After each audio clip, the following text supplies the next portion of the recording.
যদি যুদ্ধ করার ততই যদি আপনাদের শখ জাগে, মনে রাখবেন আমি পরিষ্কার বলি, যদি আল্লাহর কোরআনের এই সকল বিধানের মর্যাদাগুলোকে রক্ষা করার জন্য যুদ্ধ করতে হয়, আমরা যুদ্ধই করব, লড়াই করে এই কোরআনের মর্যাদা আমরা রক্ষা করব ইনশাআল্লাহ। আল্লাহর কোরআনের বিরুদ্ধে এমন কটাক্ষপূর্ণ, এমন অবমাননাপূর্ণ কোন প্রস্তাবনা ফ্যাসিবাদী স্বৈরাচারী শেখ হাসিনা ভারতের লেসপেন্সারও কোনোদিন করতে পারে নাই।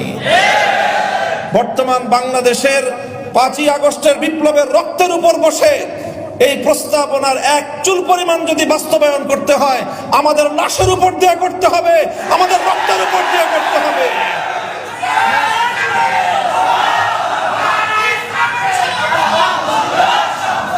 আমরা পরিষ্কার বলতে চাই, নারীর কাঁধে বন্দুক রেখে ইসলামকে ঘায়েল করবার এই দুরভিসন্ধি বন্ধ করুন। নারীর কাঁধে বন্দুক রেখে ইসলামকে আক্রমণ করার এই দুরভিসন্ধি বন্ধ করুন। আমরা নারীদের ব্যাপারে আমাদের পরিষ্কার কথা, আমরা নারীদের ন্যায্য অধিকার চাই, সমান অধিকার নয়। সমান অধিকার দিলে নারীরা টিকতে পারবে না। সমান অধিকার দিলে নারীরা পুরুষের সঙ্গে প্রতিযোগিতা করে সমাজে তাদের প্রকৃত অধিকার বাস্তবায়ন করতে পারবে না। এই জন্যই তো সংরক্ষিত আসন দিয়ে তাদেরকে আনতে হয়।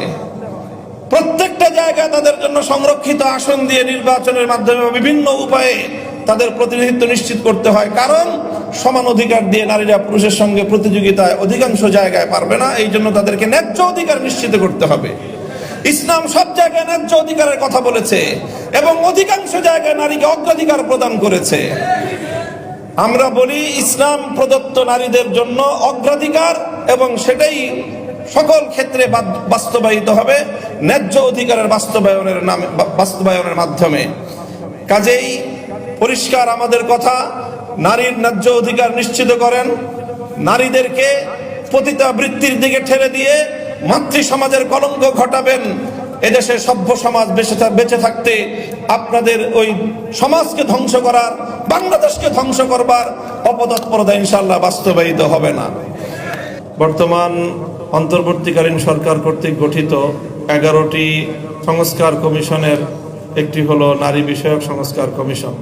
এই কমিশন গত 19শে এপ্রিল তাদের প্রস্তাবনা জমা দেওয়ার পরেই আসলে আমরা এই প্রস্তাবনা দেখার পর স্তম্ভিত। বাংলাদেশের আগস্ট বিপ্লবের পর, জুলাই আগস্ট বিপ্লবের পরেও এই ধরনের একটি প্রস্তাবনা রাষ্ট্রীয় পর্যায়ে উপস্থাপিত হতে পারে এটা আমাদের কল্পনাতেও ছিল না। এই জন্যই এই নারী কমিশনের ব্যাপারে আমাদের মন্তব্য অনেক কঠোর।